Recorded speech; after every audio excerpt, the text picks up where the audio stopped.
All right, hello everyone, welcome to another video on this channel, and today I'm super excited about our guest and about the topics, because that's something I really wanted to do for a long time, and I think it's something which is the topic which is needed in the VR industry and MR XR industry, whatever we call it. Because it's one of the most important topics of the whole ecosystem. And today with me is the founder and CEO of Hypervision, the company which is on a cutting edge of the VR lenses. We are, as Somnium Space, we are investors in that company. I'm also on the board of the company, and to discuss the optics, VR optics and lenses and general landscape of what has been done so far and what is yet to come for VR optics, there's no better person than Artur Rabner. So Artur, welcome. We are both Arturs today, so it's a double Artur video. And I'm very, very pleased to have you. Maybe you can introduce yourself in the beginning, and then we'll dive into the state of the art of the optics. Thank you, Artur. Hello. Yes, my name is Artur Rabner, and thank you for introduction that you already did for me. I will add some words. I'm an electrical engineer, but last 10 years, I'm dealing with virtual reality, augmented reality, and before that, I also developed medical devices for ophthalmic examinations, for eye and vision diagnostics. So those two backgrounds, virtual reality and ophthalmic equipment for visual examination, for eyes examination, is good combination for virtual reality to understand the needs of virtual reality according to the human vision physiology and anatomy. And today I'm 100% dealing just with optics of virtual and mixed reality. Fantastic. And I think before we dive, I think when we were discussing how to structure the video, I think the idea was to explain kind of, it will be a long video, by the way. I want to tell to people, don't expect a 5-minute video. It will be a long video. So really, if you're interested, this is the video for you. But we wanted to go from, what has been done in the past, what is the state of the optics today, what are the limitations, what kind of optics exist, and what do we expect to happen in the next 10 years, how we expect the market to evolve, how we expect the optics to evolve, what kind of screens we'll have, resolutions, field of views, and the PPDs and other aspects of the optics. So kind of the whole encyclopedia of the information condensed into one fairly long video, I would say. So I think without further ado, maybe we could share the presentation and just go part by part. And by the way, I would absolutely, Artur, jump in some points. And while I know a lot of things about optics, but definitely it's a fraction of what you know. So I'll be asking questions, hopefully also on behalf of our community, of those who are watching. And I'll try to kind of ask questions and explain it in a more consumer understandable way. So I hope you don't mind, and perhaps let's start with the presentation. Yeah, yes, please feel free to stop me to ask questions. Yes, so I will start the presentation from evolution of virtual reality optics. And as we know, it started from aspheric lenses, probably from spheric, but fast enough transferred to aspheric lenses. You remember first Oculus. And yeah, it was good optics, but small field of view, small eye box. It's very bulky. And there is a limitation that sharpness after 30 degrees is dropping. And it was working with LCDs or OLEDs of 3 to 3.5 inch per one eye. It was probably one LCD for both eyes, but per eye, this is the size. Now, 3 years later, There were introduced Fresnel lenses to resolve limitations of aspheric lenses related to field of view. Because of small thickness of Fresnel lenses, they could be bigger, so they could support bigger field of view. So they have more magnification, so the VR systems are less bulky, and displays that were used per Fresnel lenses are between 2.9 inch to 3.5 inch per eye. Fresnel lenses introduced disadvantage, that is God rays. It still has small eye box and still drop in sharpness after 30 degrees of view angle. Then around 2020, two companies, one of them Pimax, the second was our company, first generation of our optical technology, that introduced hybrid lens. They're taking advantage of both aspheric and Fresnel lenses. So aspheric lens was in the middle, and the Fresnel lens for the periphery. And also part of Fresnel lens was concave, so it resulted in huge field of view, and no God rays in the central field of view, just in the peripheral field of view. Still, it has limitations of small eye box, drop of sharpness, and also this Fresnel lens for periphery made low peripheral light efficiency. And actually, this lens was introduced too late. It was too late because from 2018, companies started to work on Pancake lenses. But the real Pancake lenses were introduced only in about a year ago. But from 18, there were like BOE Pancake optics by Huawei VR glass, for instance. And it started from fast LCDs, but also with micro displays.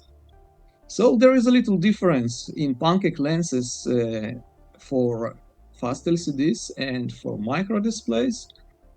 Let's see what the difference. With micro displays, the optics could be extremely compact. Now with fast LCDs that are also much smaller than previous LCDs, there is also great that optics is compact. The most important that Eyebox became big, and also edge-to-edge sharpness is achievable. That is not possible in previous lenses approaches. Now, there is a big disadvantage of Pancake optics that only about 16% of light efficiency of the display is utilized. It's very expensive. Just to add, so it means that the 16% of the light actually reaches the eye, right? When it's going through the lens. In the next slide, we will describe this in detail. Yeah, I have some questions to this slide as well. All right. So when you finish this slide, I'll add a few questions. So why it's only 16%? You can see if you look on this red ray, you see it's bouncing back and forth. On this bouncing, we are losing more than 75% of the light efficiency. There is no such bouncing in the traditional lens approach. So that's why in traditional lens approach, you can get 90% of light efficiency, and here less than 25%, and practically it's around 16. Also in traditional approach, there are no ghosting images, and in Pancake lenses, there are tens of ghosts of different intensities and different focus. Also, traditional optics is relatively cheap, and Pancake optics is very expensive. Also, micro displays is also the issue with the price of the system. We will cover it later.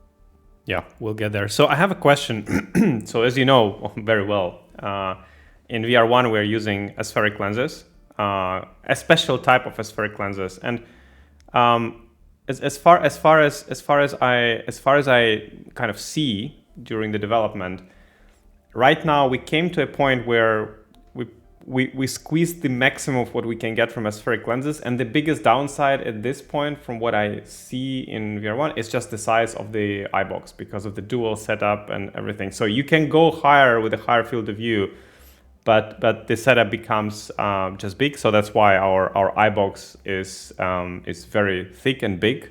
But generally, if in this evolution slide, I see that it's, Fresnel lenses came after aspheric lenses, but I still personally prefer the image of aspheric lenses. If I have a chance to use it, it's just very clear. There's no gut rays, and you can get, with a high resolution display, you can get really good result. Again, the big downside is that it's the size of the setup is actually really big. Do you agree with this statement, or what is your take on that? Yeah, in your case, you split it aspheric lens to two aspheric lenses. This is a classical approach in optics to split the optical power in order to get better image quality. It works, but it makes the system even more bulky. Now, if you can work with huge displays and take them much more far from the lens, you can also improve the optical performance, but it's all on account of bulkiness. Yep. And still, after 30, 40 degrees of view angle, you cannot preserve sharp image just because of fundamental limitations. Aspheric lenses, after certain view angle, getting very high slopes of the surface that degrades the image. So in the case that in your applications, the user is looking mostly straight and can rotate his eyes for plus minus 30 degrees, it could work perfectly. But the one that looks for edge-to-edge sharpness, aspheric lenses just cannot supply it. Yeah, exactly. That's where Pancake lenses come into game. Yeah. All right. I think from this slide, it's. I think the evolution is clear. Maybe we can go to the second one and see what do we have next. Yeah, let's talk about Pancake lens concept. So we have here on the yellow background Pancake lens. We see the eye that is looking not straight, but with some angle. We see. By the way, you see this ray is going toward the display and not from the display. The reason is that you see this spot on the display. We will have different size of such spots. This is the way to design the lenses to make back ray tracing.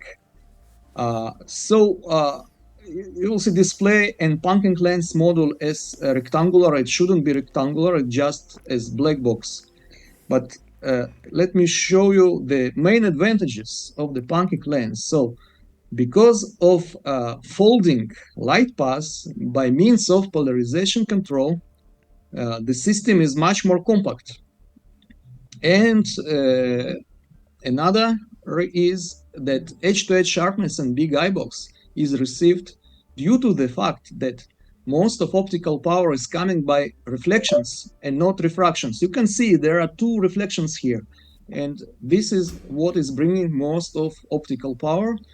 And if we can use mirrors instead of lenses, it's much better. So that explains why Pancake lens concept resolves fundamental limitations of regular optics. It comes on behalf of ghosting images. And can you explain to people what the image ghosting is, just for them to understand? So every optical surface, it has some reflections. So even if we don't want the surface to reflect, it still reflects something and produce undesirable images that could be not sharp, could be under different magnification, but those images are still over needed images, and they introduce noise, kind of disturbance.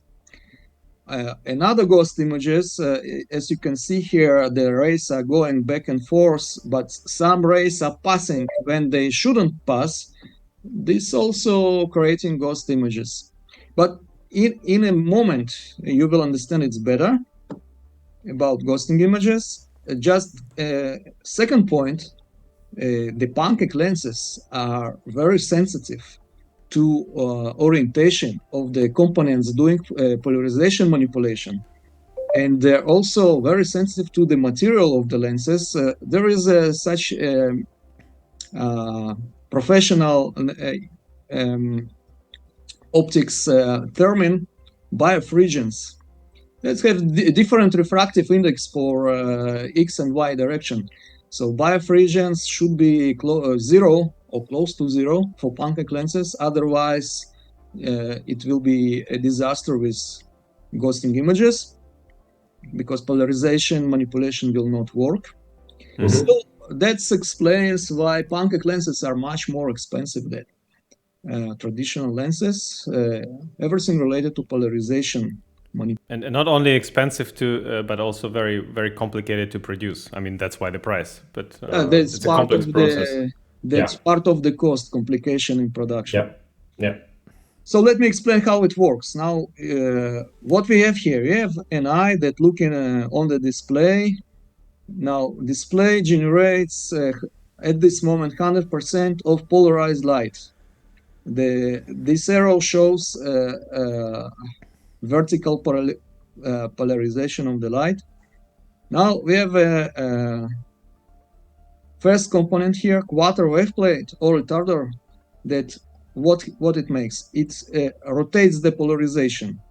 Now linear polarization starting to be circular polarization, as you can see here.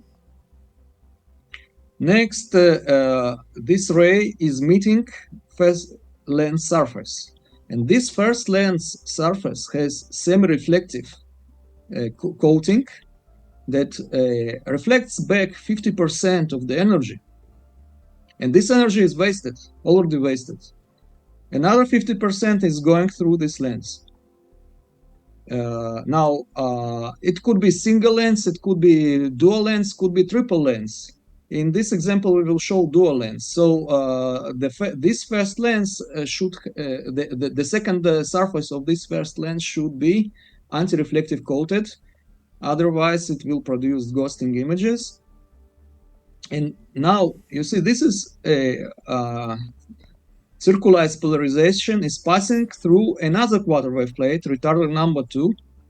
And this time, after passing, it gets linear polarization, but horizontal. Now, this horizontal polarization is reaching second lens or second lens surface. It could be single lens instead of two lenses, but it's reaching the second lens surface that is having reflective polarizer on it. So this reflective polarizer is not, is blocking this horizontal polarization. Yep. And this image is not passing through the lens. Also, this reflective polarizer is reflecting this horizontal polarization. It's passing through the quarter wave plate number 2, and it's circular polarized again, and it's reaching the surface of the lens that has semi-reflecting coating. Now, half of this energy is passing through the lens, and we had here half of the energy, and another half of the energy is passing. So actually, another 25% of light is wasted. Totally, 75% of light is already wasted, and 25% of light, or 50% from this surface, is reflected back. Now, circular polarization has interesting feature that by reflecting from a regular mirror, it's changing the handiness, changing the direction of circular polarization. Mm-hmm. And now it's passing again through quarter wave plate number 2. And now it's linearly polarized. The polarization this time is vertical, and vertical polarization is passing through reflective polarizing without being reflected or blocked. So this polarized light is reaching the eye. That's how we're getting the image. Ideally, 25% of the energy. Okay, maybe a question right away here. Do you foresee in the maybe you answer this question in the next slides, you tell me if that's the case, but do you foresee in the future that there will be a setup where we will lose less light and that more than 25% or practically more than 50%, 15% will reach the eye? Or you think this is the limitation which we will have to leave for another 10, 15 years until something dramatically different has been discovered? Yeah, as for 50% of theoretical energy utilization, there is already implementation by Sharp or associated company with Sharp that did very smart implementation for Pancake optics, where instead of one reflective polarizer, they're using two. And they demonstrated this concept on one of the professional exhibitions.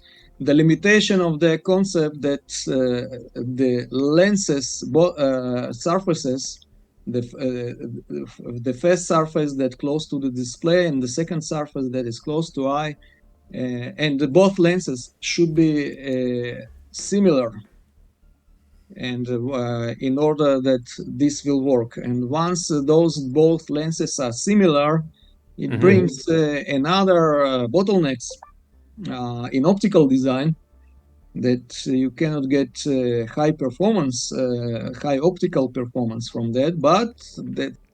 By high optical performance, you mean field of view, or what do you mean exactly by high optical performance? Field of view, edge-to-edge sharpness, and Okay. But they did it. So we all the time is looking for tricks how to resolve this fundamental limitation of 25%. Yes. Don't tell all the tricks on this podcast, okay? I can tell you that the issue with those 25% could be resolved on the display side by better directing the energy, by not wasting the energy out of the eyebox. But currently, let's stick to this 25%. Yeah, sure. I just wanted to have the question, because I think many people will think about that question immediately. What's next? Okay.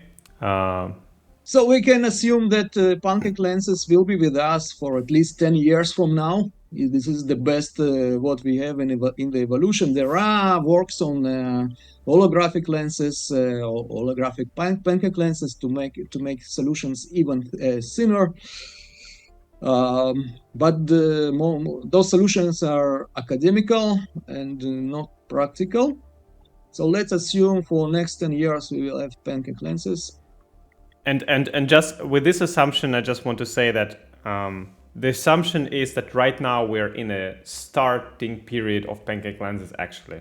I know many people hear about them all the time right now, and actually there are just few headsets which entered mainstream VR industry, which is Quest Pro, which is Quest 3 and Pico 4. I think these are the three main headsets which are using the Pancake lenses on a mainstream basis. Do you agree with that?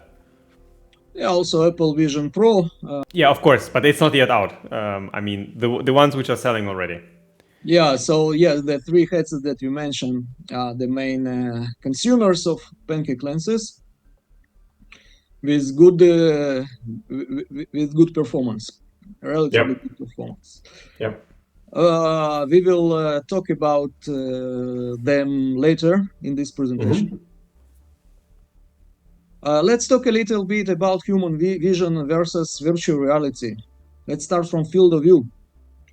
So our field of view is tremendous.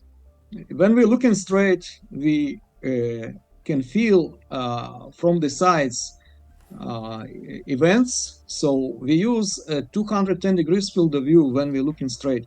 But once we feel something on the side, we immediately rotate our eyes before we rotate our head. Eyes rotation comfort zone is about 30 degrees. So we add those 30 degrees to each side. So we reach 270 degrees horizontal field of view that we as human using at every moment. Now, if we're talking about vertical field of view, it's also huge. We rotate little less our eyes, 15 degrees toward top and 25 degrees for the bottom, so it's 170 degrees. This is as regarding to field of view. But what about sharpness of the vision? This is Sneller chart. Every one of I know this table, yes. we are going to optometrists, to ophthalmologists, so they check in our vision if it's normal. For normal vision, we need to see 20/20. It's to see normal person with normal vision sees this line from 20 feet. And if we're talking which about is 20 feet is 6 meters, right? Yes, it's 6/6 for European standard 20/20. It's American. Now 20/20 or 6/6 is corresponds to angular resolution of the vision of 1/160th. So it's like 60 ppd, pixels per degree in virtual reality. But I have to tell you that there are people with supervision that could resolve such small features such as 120 ppd. So for our aim for virtual reality to be above 60 ppd. I mean, I have to say this chart we're using for some tests of VR1 and other headsets. We're using this real virtual tool. So hello, the developer, if you're watching this. It's a good tool. It has all the tools inside, and one of them is this chart. And there's a 5 meter length, and then I go 1 meter further, and to test the quality of the image and resolution, I try to read this chart, and I can say that in VR1 I can read one line below the DEF, so the 2021. It's not perfect. Like the 2020 I can read, and my vision, by the way, is not 100%. My vision is slightly lower than that on the distance side. So yeah, I think the optics and the 1 second. Let me repeat. I think the optics and the screen resolution is getting there. We're getting to a point where it's like almost almost retina retina resolution. You don't have the pixels. You don't see them, and the pixels became less of a limitation. The optics became a limitation. Yeah, and we also can in other time to talk about mixed reality, also to talk about cameras for passive. Absolutely. Cameras. They also should provide at least 60 ppd angular resolution, not only virtual reality optics. Yes, so we talked about field of view and visual acuity and visual sharpness. What else? If we want that people will use virtual reality, mixed reality, it should have a form factor of sunglasses, not bigger, and the weight should be of the sunglasses. Otherwise, it's big discomfort. So we talked about more than 60 ppd central vision, field of view 240 over 140 will be ideal. And there are more factors like latency, version accommodation conflicts, high dynamic range, and so on. But in this presentation, we will talk mostly about field of view and about vision sharpness. Yeah, I mean, sunglasses form factor, I think there's some time still to come, but we'll discuss that in a later point of presentation, because of course, what do you have there in a green bar is the holy grail of VR and MR.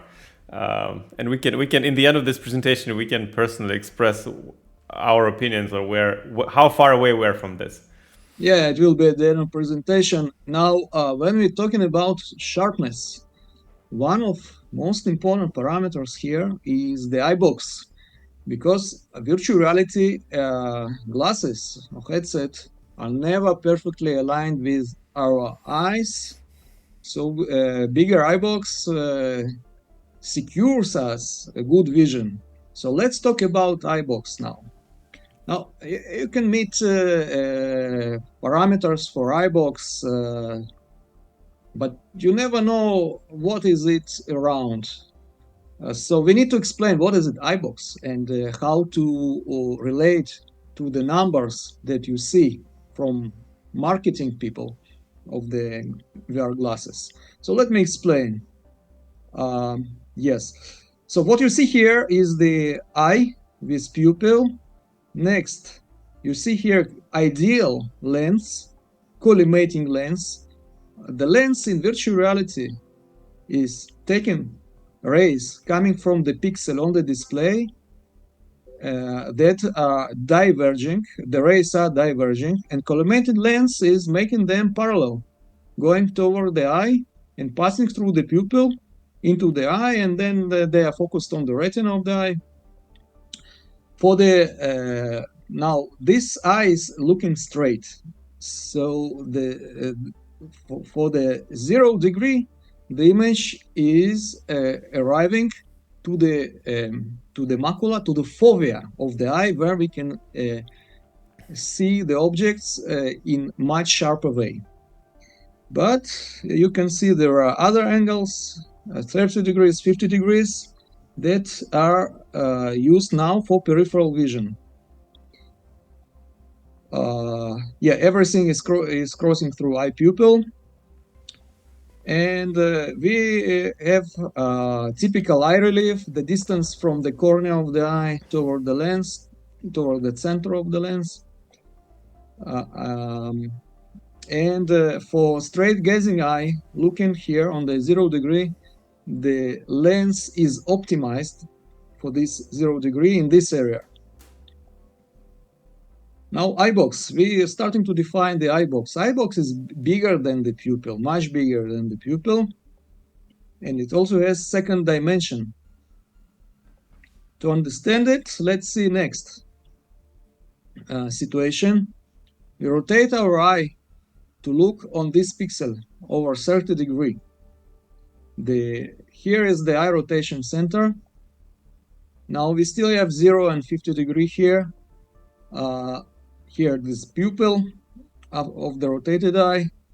So we doing fixation over 30 degree, but we still feel images from 50 and from 0 degree by peripheral vision. So now for this 30 degree, this part of lens is optimized. And you can see the pupil moved, but it's still inside eyebox. Next position. This 30 degree rotation, but in addition, we have displacement of the eye, let's say by 5 millimeters. When we talk about IPD correction, so we displaced eye by 5 millimeters. It's very bad in virtual reality to make such displacement. What happens? Also, center of the eye displaced by this distance, and now the rays that, for instance, for 0 degree that were here, now they crossing the pupil, also under displacement, and 30 degrees now, eye is looking to the pixel corresponds to 30 degree. Now the rays are crossing the lens inside non-optimized zone. Yeah. And here you see this pupil, it's still inside eyebox. The optimized zone is here. Here is non-optimized zone. Let's see another situation. Now, in addition to displacement of pupil to the side, also eye relief now changed. Another 3 millimeters. the addition for eye relief. Okay, another displacement. So now rays are passing through another area of the lens. This violet.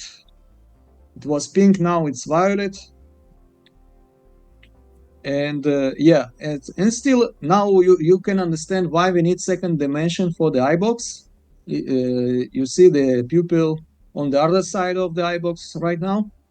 And this is because of eye relief variation that we can allow.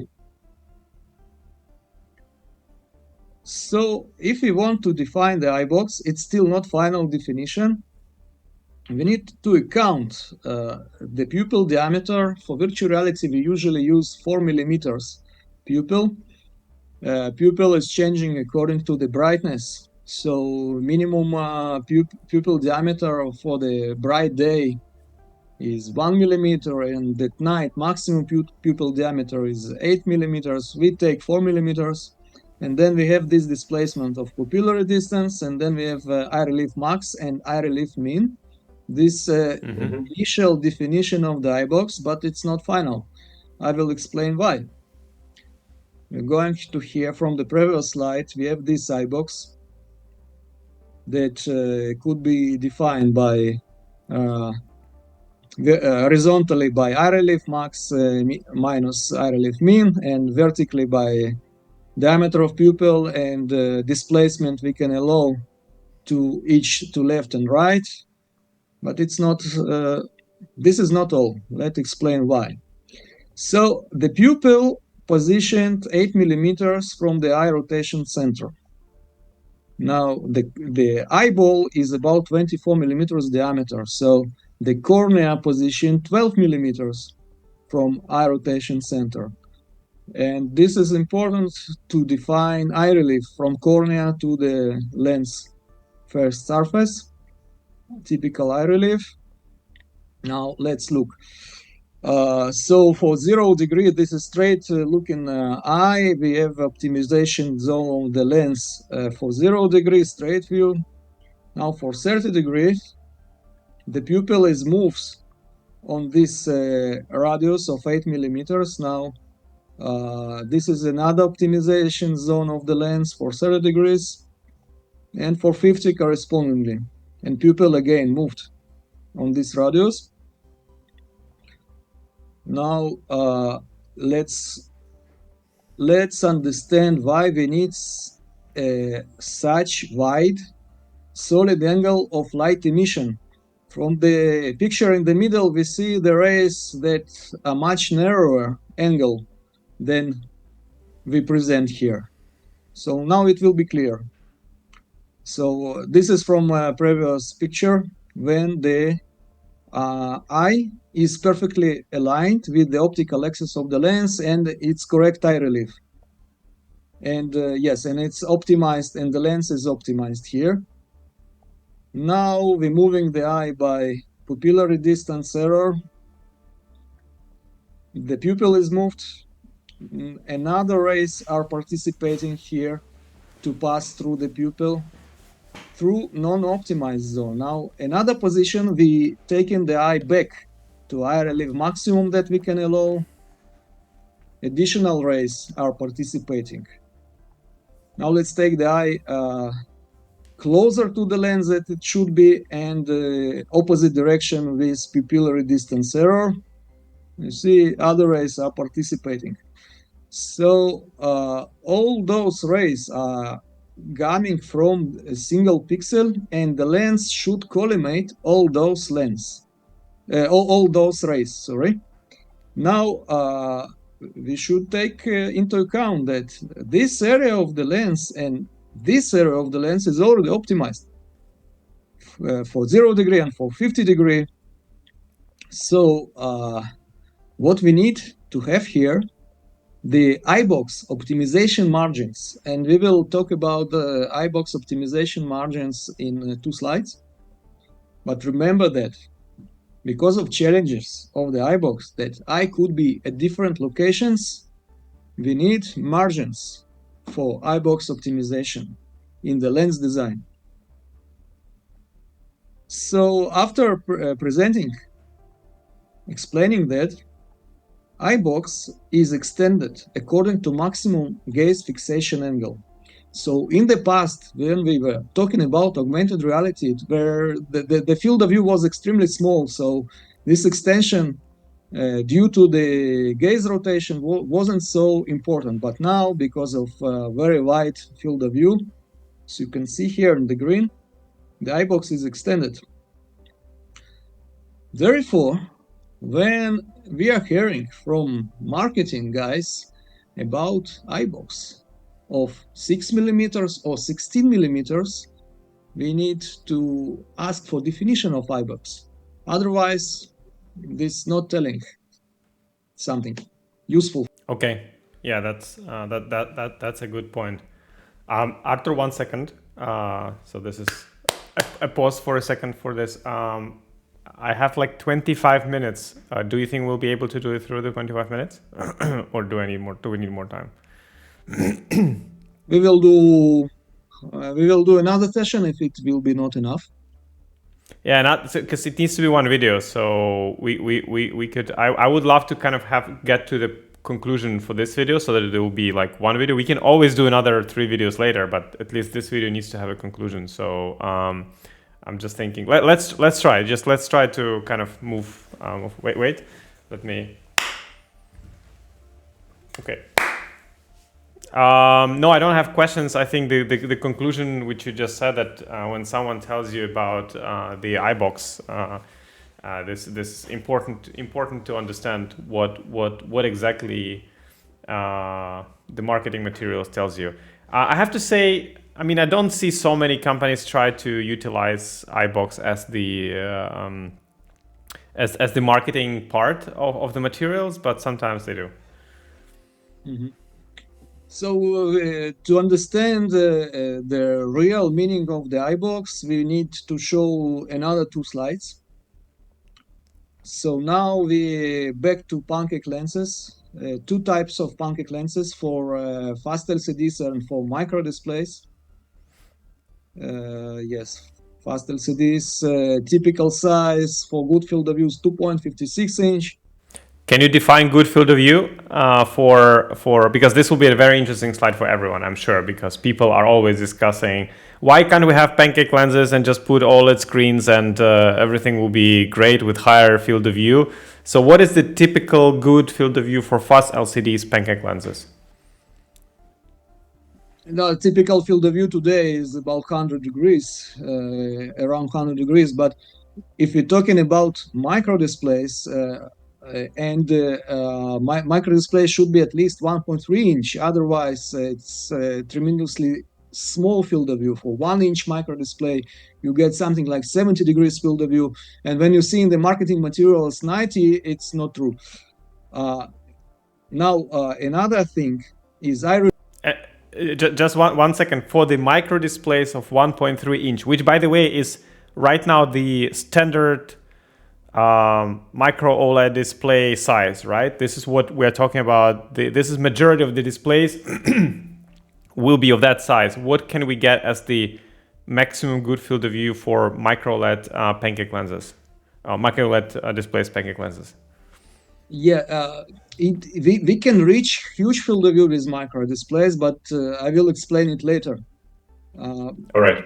Okay, but let's account that eye relief is different for fast LCDs based optics and micro display based optics. The reason is that because of size of micro display, the lens, Pancake lens itself, should be smaller in diameter as well. Otherwise, there are physical limitations, angle of emission from this micro display toward the lens. It couldn't be a high angle of emission. So the lenses should be smaller. Once lenses are smaller and we want to keep high field of view, we need to move lenses closer to our eyes. So eye relief 2 is smaller than eye relief 1. This is the first disadvantage of the Pancake optics working with micro display. Why is it a disadvantage? Just a question from, I'm pretty sure, for many people, because for example, I use all my headsets with eye relief close to right. It's eyebrows, eyelashes, and then when we want to use correcting prescription lenses. Yes, that's a big point. Yeah. The third one is lenses are getting humidity and heat from the eyes, so they get blurry. There's a fog, but yeah, exactly. So just ergonomics is the main reason. I just wanted for others to understand why this is important. Yes. So now track length is bigger for fast LCD based lenses. Now, and the rays are passing back and forth before they hitting the display. In optical simulations, in reality, it's a backward process. But here we looking on this parameter RMS. It's root mean square. What size of spot on the display? This size of spot should be below pixel size. More explanation in a minute. The same for the micro display. This RMS2 wouldn't be too smaller than RMS1. And this is another problem. You will understand why very soon. So this root mean square is one of the main features to work with when we design the optics.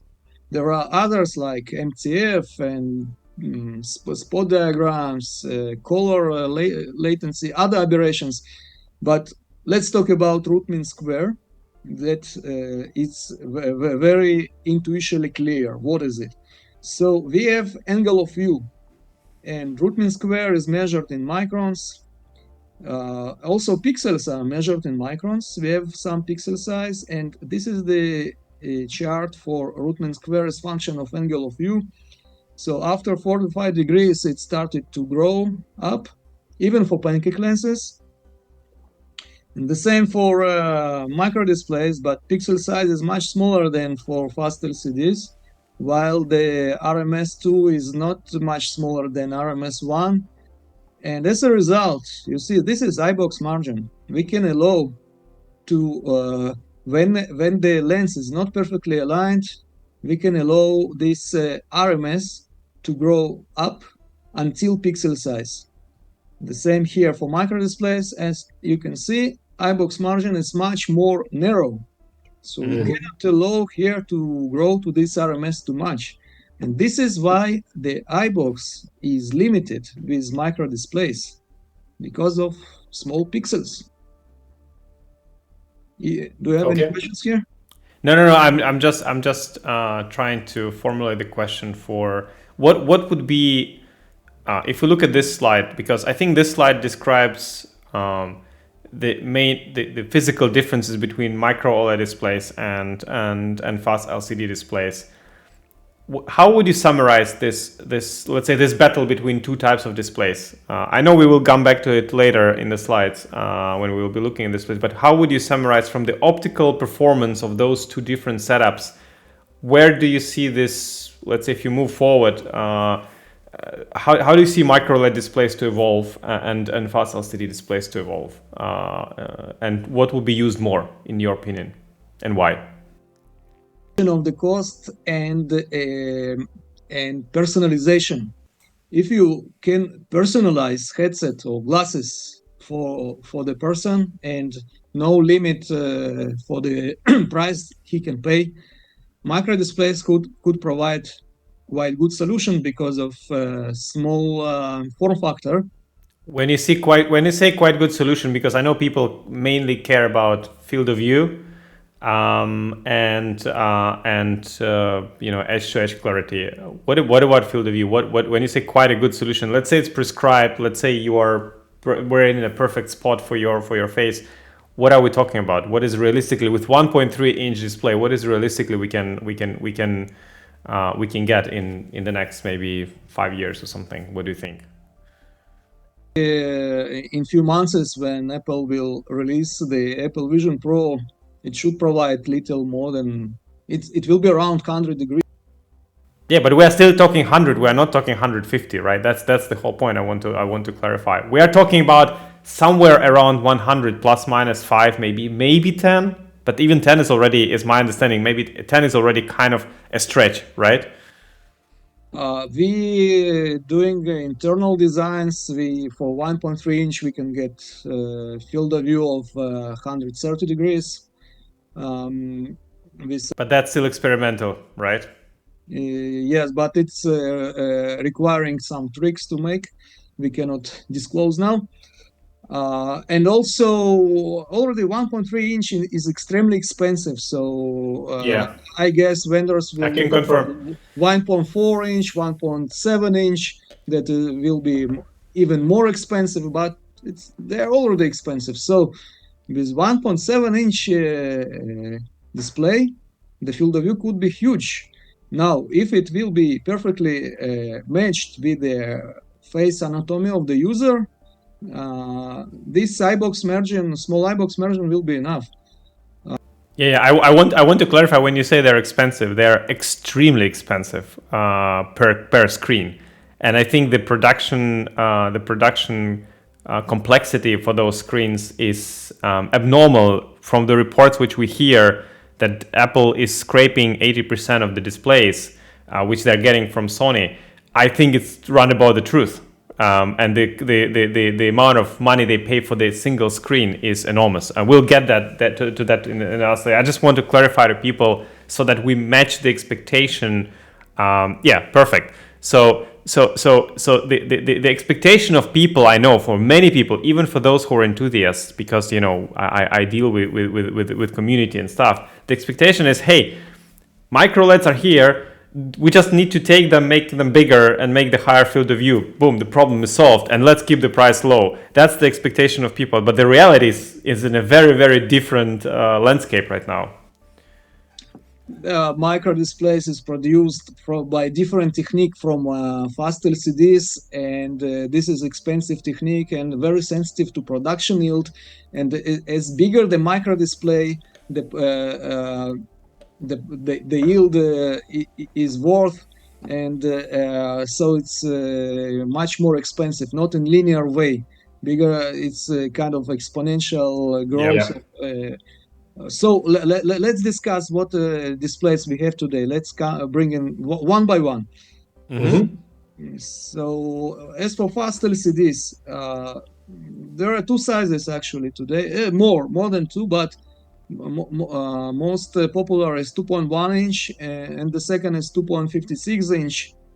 Those 2.1 inch with 1.6K resolution came 3-4 years ago by BOE and JDI, and they already used today in Huawei VR glass, in Lynx, also in HTC. In HTC, they are also used.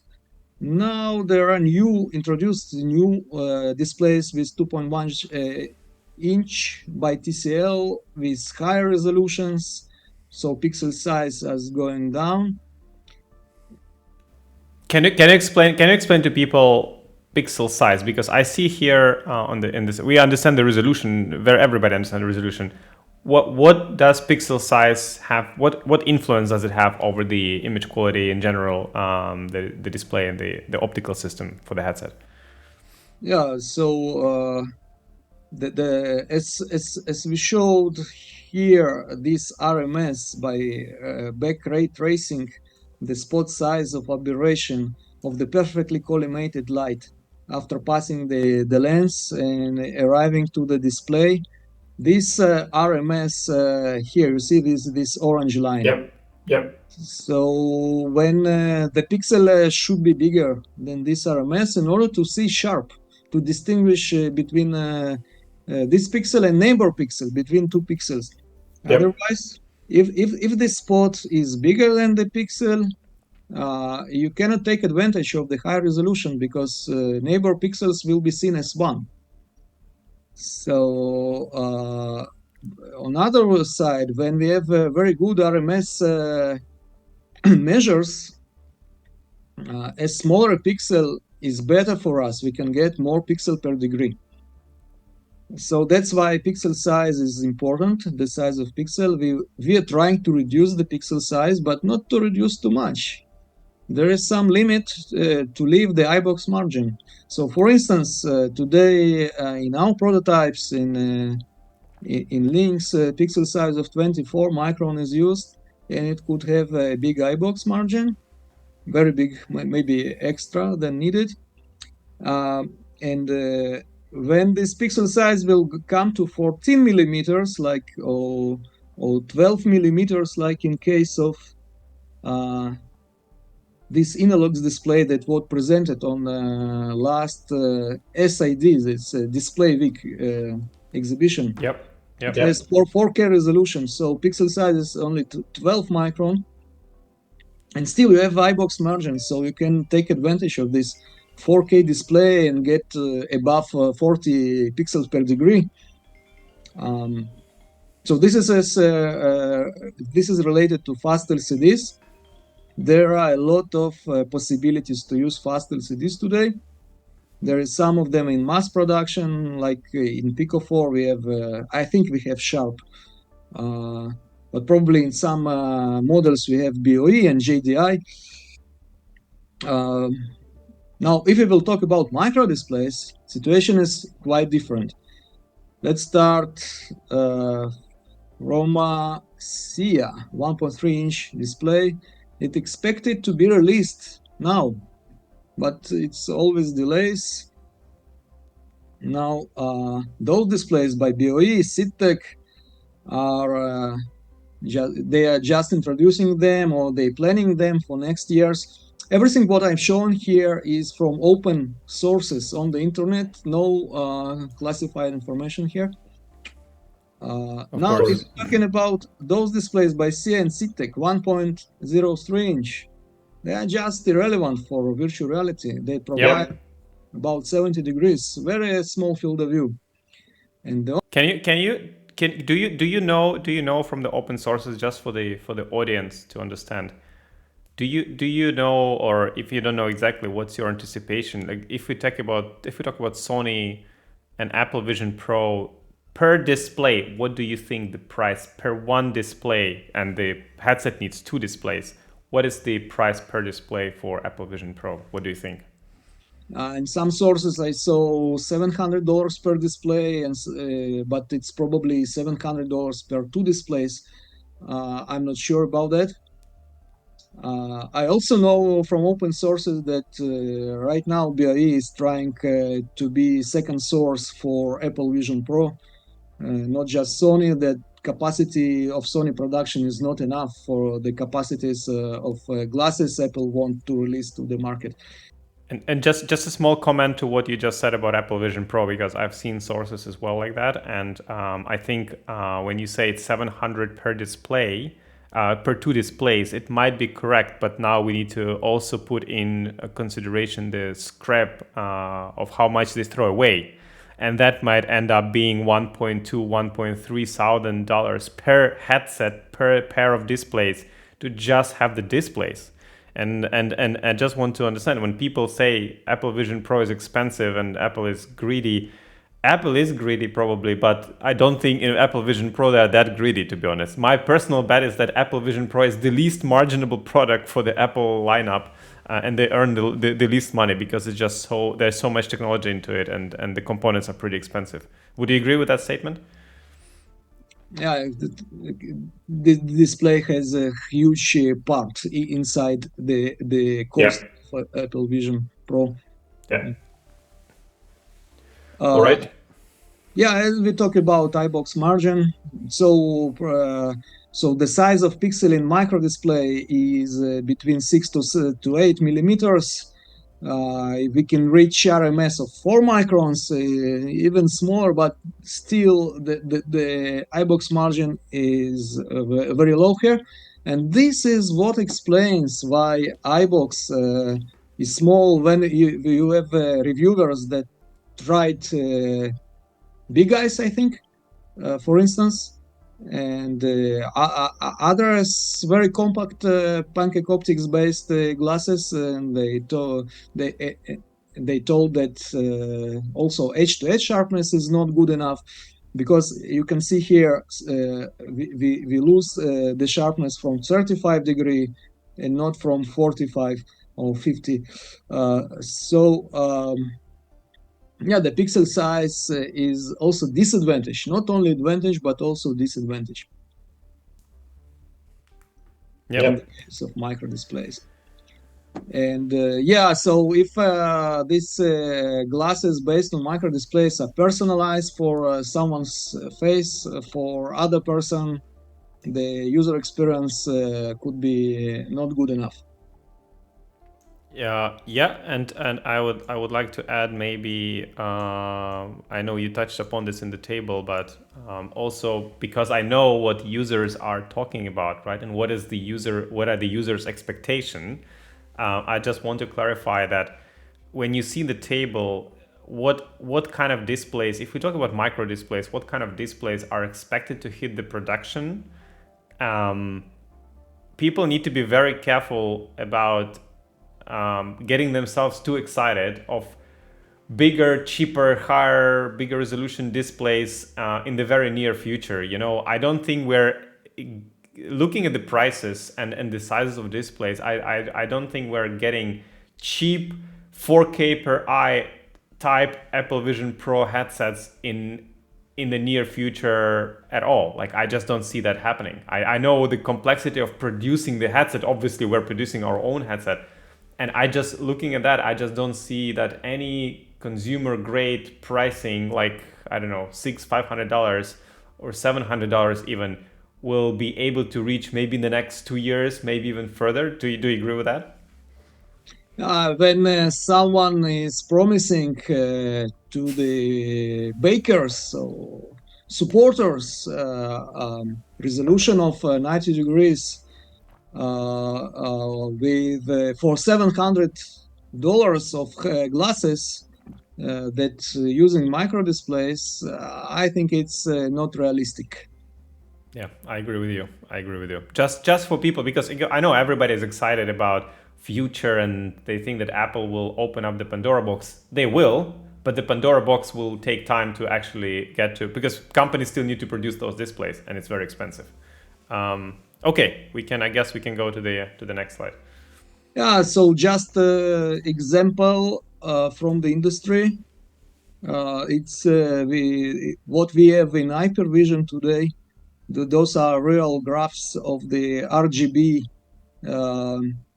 RMS measures and what Eyebox we have for different types of displays. Quite a big Eyebox. The graph from the left is showing that our pixel per degree is not linear. It's decreasing with the view angle, while view angle is huge. This you see for eye relief 13 millimeters, we reach view angle of 67 degrees for one side, so it's twice the field of view could be achieved here. Yeah, and eye relief 13 millimeter is very generous eye relief, by the way, in my opinion. Say it again, sorry. I said eye relief of 13 millimeter is a very generous eye relief. It's a good eye relief. That most of vendors are looking for, so eyeglasses could be entered inside with 13 millimeters. Exactly. So for those 13 millimeters, still field of view of 130 degree over 107 degree could be reached with 2.56 inch displays. Yeah. And if we're talking about 4K display, the PPD of 40 could be reached. Otherwise, it's PPD of 22, like we have today in Pico 4 or Oculus Quest Pro. Now, if you mind, let's talk a little about mixed reality. Absolutely. Hot topic, by the way, hot topic. So let's start from augmented reality glasses. It was about 80 years ago invented, but it's good for augmented reality. It couldn't be used for virtual reality just because of small field of view, also because of contrast. So they are for information only. So About 10 years ago, virtual reality modern head-mounted displays were introduced. I'm talking about affordable ones, thanks to our big brother, Palmer Luckey. And then, as we see today, the trend to make mixed reality by using pass-through imaging to add element of augmented reality that couldn't be supplied by see-through imaging of traditional augmented reality. So today, every virtual reality is moving toward mixed reality. Why we thinking about 260? Why it will be end of mixed reality? Just a second. I want to explain here that two main types, as you just said. I just want to stress it of mixed reality. One is, or augmented reality, you could say it. One is you see the see-through display, like holographic display on the glasses, and another one which Quest 3 uses, Lynx uses, and Apple Vision Pro uses is the video pass through. So you take the video signal from the cameras and you transform it and you look at it into the eyes, and you make sure that the image is close to what your eyes expect to see in reality. Yeah. So, but we expect that at some time point it will be direct brain sensory cortex stimulator. Neuralink. It's already researchers, and we will need no more glasses, virtual reality, mixed reality glasses. We will get information directly into the brain, but we still have 40 years. Do you really believe that we're 40 years away from, or 30 years away from direct stimulus consumer grade AR, VR, or mixed reality thing? I think it's a bit further than that. But that's just my personal feeling that we might be further than that. I mean, I can't wait, but I don't think it's that close. Let's say it's 100 years. It's never mind. It's 20 years or 100 years. I took 40 years as assumption. I don't know, but it's not close. It's just research today. Yeah. Now let's see this. We have different vectors where we are for mixed reality. So there is a photon to motion and pass-through latency, computational power, pass-through imaging bandwidth. Then we have display angular resolution, what we can get. We need to get to 120 ppd for maximum needed for human eyes. Version accommodation conflict should be 0 diopters. Today it's around 2 diopters. Next, vertical and horizontal field of view should be 100% covered. Today it's around 25%. Dynamic range, black level, and of the night without stars. And from other side, bright day, we need very high dynamic range. And that's what people like to. That's what OLED screens, right? Micro OLED screens are bringing. That's what people are hoping for, but those are very difficult to produce and they're expensive. It's over fast LCDs, but there are also fast LCDs with segmented backlight. Yeah, local dimming. That's the display we use as well with local dimming zones. It's not exactly as OLED, but it's close and it gets good results. Yeah, and the last dimension is the size and weight. It should be like sunglasses, but today it's 10 times, 4 times more. So from my personal experience, people are not so fast jumping to use virtual reality because of convenience, because of personal comfort. So the weight and size is also a very important parameter here. I think if we I just add to your opinion.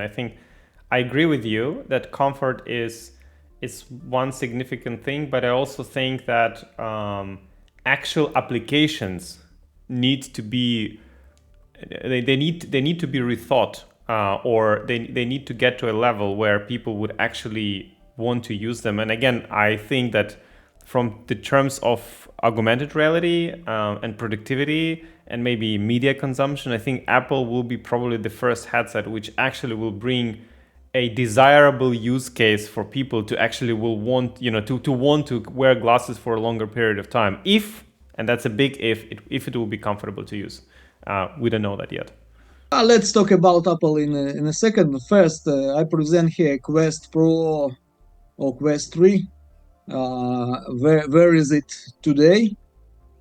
And if you're talking about Apple, it will provide better PPD and maybe better computational power because of for sure better computational power. Yeah.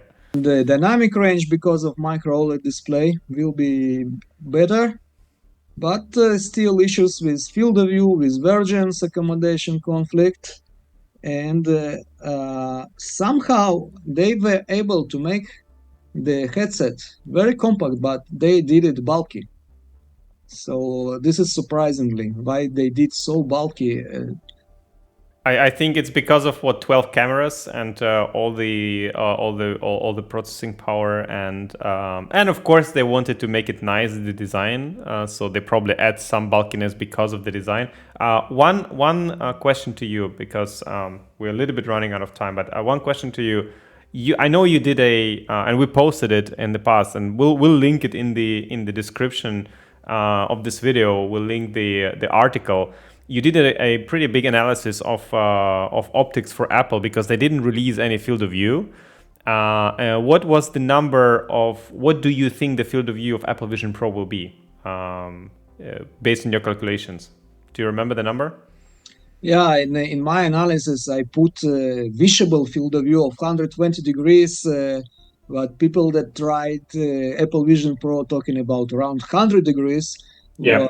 Why I'm talking about more, I saw from the top that lenses are tilted one toward another, and this is the trick to add a little more temporal field of view. That's why I was thinking about 120, but no one verified that number. Yeah. So I guess it will be around 100 degrees horizontal. So maybe with the perfect PPD, perfect IPD, and the lens to eye distance, maybe some people will get 105, maybe something like that, right? I think that could be realistic, but I don't think people could expect 130 degrees field of view. It's just not possible. No. Yeah, and what we see here, then the industry goal is to reach green to every dimension up to here. So I hope in the next 10, 20 years it will be there, but I have another slide about that. Yep. Yeah, just let's talk a little about what is happening for smaller eye relief. You said eye relief of 13 is quite generous. Yes, so we are talking about 10 millimeters eye relief. And in this case, with our optics, we already can reach 140 degrees over 120 degrees vertically. By the way, I've seen those prototypes, and many people did, right? You showcased them on several trade fairs. Yeah, I just want to mention that this is not theoretical. This is what you are showing to people already on the trade fairs. These are the real numbers. Mm-hmm. And you see, stereo overlap is 100 degree. It's 50 degree on the view. Very good. Yeah. Now, what we are discussing between us, could we show it? Yeah, I mean, you already did, so I guess yes. Let's do some sneak peek. I don't want to show too much, but yeah. Okay. We'll see what we'll cut. I know the editor guy. He will not want to cut anything. He'll let's show it to people. So if we making tilting by beta angle of what we have there, and beta angle is 10 degrees, so we will get less nasal field of view, only 40 degrees. That is minimum that we need to have, but temporal field of view will be 80 degrees to each side. So we can get tremendous field of view of 160 or over 120 degrees. And we still have only one visual engine per eye. So yeah, and this, yeah, so that's, and I think what you are showing right now, that this is what we're working on for the VR2, Somnium VR2, which is years and years away still. But I think it's important to understand we can play with this angle, and we can decide, okay, if we want to have a 90 degrees overlap, then the field, the FOV horizontal would be 150, right? We could decide, but at VR2 we're not, and by the way, the image will not be distorted. This will be a very wide eyebox clarity of image, and we're not talking about image with lower than 135, 140 field of view for the next generation, which will be of course much smaller than current Somnium VR1 optical stack, which is that thick. So yeah, it's just, and of course vertical one is absolutely huge, like 120. It's amazing. We are coming to the end now. So what we could expect in 10 years, in 34, what we can expect. So if we use Apple Vision Pro as the best headset at least theoretically, and we add in here one more dimension, Eyebox. We explained in this presentation about importance of Eyebox. So so this is what we have now. The Hypervision extended this Eyebox to 16 millimeters and extended the field of view almost to 100% of human visual field by means of special architecture. When we have two visual I love this units demo. per eye, one for central, one for peripheral, we call it virtual reality dome, like dome projection room. If you know, for flight simulations, you have dome projection rooms for millions of dollars. So this is the same concept to make peripheral stimulation. I just want to jump here, please. This is not a theoretical thing. I've seen this demo, and also I think several YouTubers seen that on the Display Week, right? So you can search for in the YouTube, guys, or we'll link some videos in the link in the description below of the people who tried this demo and what they think about it, because I was blown away.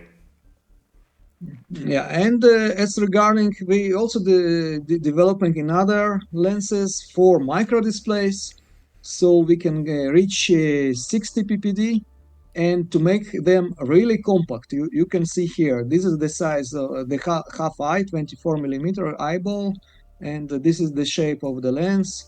Working with micro displays up to 1.7 inch. With 1.7 inch theoretical display that is still not existing, but there are plans of the companies, we can reach also here tremendous field of view of maybe 160 degrees. Just to clarify also to people, when we say that there is no actual display and there are plans, even from someone showing it on the let's say Display Week as the demo, to a mass production, that could be, correct me if I'm wrong, Artur, but that could be probably 2 years. Is that something realistic if they really push for it? So from showing it to maybe as one sample to actually delivering it on the headset for an affordable price, which is not 2,000 per display, it could be 1.5 2 years. Is that correct statement? I think it's too optimistic. Yeah, exactly. Okay. Yeah. So most optimistic, I think it's 2 years, but real maybe 3, 4, 5 years. Yeah. So I just want to state this because, again, I want people to have realistic expectations. By people, I mean consumers, right? Sometimes I see, and I'm very optimistic myself. I can't wait for 8K per eye, whatever. But I don't even think we need it. But I think just people are getting too excited and they think that it's just around the corner, And then another problem is some companies are promising some things which they never will be able to deliver. So yeah, just wanted to clarify it here, what is actual real expectation from the displays. And yeah, and what we can expect in 10 years is, I think it's somewhere here, something realistic in 10 years to come closer to the ideal Yeah. parameters. If we will get to those measures in 10 years, I think this will be enjoyable by everyone. Everyone will use mixed and virtual reality. So my prognosis is that in 10 years it will be like smartphones for. So tell me the parameters. Just I wanted to be here stated here. Like, what do you think in 10 years to the mass product? I have my own. I have my own. I have my own view on that. But what do you think would be the field of view, the PPD, all those parameters? What do you think will be in 10 years? What is the realistic one? We already proved that we can get very big eyebox and very big field of view. So this is already done. Now let's look on another directions. So No, I mean, ready to be done is one thing, but what would be realistically available to the consumers because of the displays, because of the just a total package? What do you think it's available? the eyebox is realistic for consumers because of usage of fast LCDs. Now the huge field of view of 160 degrees also realistic, but the one that wants 240, it will be the visual units, visual engines will be twice more expensive. Maybe not exactly twice, little more little less because we don't have to put high resolution displays for the periphery. So it's also realistic for consumers. Next, PPD. I believe that, like in semiconductors, like with processors, every year we have more powerful processor. Also, displays will have more resolution every year for the same price. Next, versions accommodation conflict. And today it has about 2 diopters conflict, but I guess it will be resolved, maybe not continuously, but at least discretically to several dioptric levels of conflict. So the biggest conflict will be half diopter, and we as human can accommodate half diopter conflict very easy. Now, it's regarding to dynamic range, the same. The displays will going to be better, brighter, and when we want black level, we will get black level. Yeah. And last, the size. We theoretically we already have here on the right very compact structure. Still not sunglasses, little bigger. I guess it will go forward sunglasses size, still not sunglasses, but very close to the size of sunglasses. Okay, can we say, so my personal view that within 10 years we will have a headset which would be probably twice or like maybe twice or 2.5 times smaller than, if I take Apple Vision Pro as the blueprint, okay, today. We'll have a headset which will be 2.5 times smaller than Apple Vision Pro, which will have higher field of view, probably up to 120 degrees field of view, with a good eyebox and good clarity, edge-to-edge clarity. We will have display resolution. I'm not sure if it will go much higher than like 4K, real 4K per eye. Honestly, because that's already on the Retina basis. You don't see the pixels. They will be just cheaper, and that's great. So they will reach, and we will have an amazing pass-through, which will be probably on a level of you will not be able to distinguish the reality from seeing the image. Would you agree with this, roughly? Yeah, I roughly agree. I even will tell you not twice, but not 2.5 times smaller, but maybe 5 times smaller than Apple Vision Pro today. In 10 years, so if I look at the cycle of development, yeah, I would still bet like not more than 3 times smaller, to be honest. but we'll see. Maybe they'll surprise us. Maybe there will be more developments on that. When we talk about that, we need to define 3 times, 5 times smaller linearly or in volume. I think overall, right? So overall they shrink. So does it mean in volume? I think I mean in volume. In general. But anyways, it will be much more, yeah, much smaller in volume. Yeah. That's why I was kind of more cautious to not say this. Okay, I think look, it was interesting for me. I hope it was as interesting for others as for me. Thank you, Artur, for doing this. I think we will do more of those things on other topics because depending of if you guys like it and if you'll watch it and if you'll let us know what you think about it. Let us know what you think about actual sizes of the headsets and what kind of resolution and a field of view you need and you want to have. And yeah, Artur, thank you for coming to this video.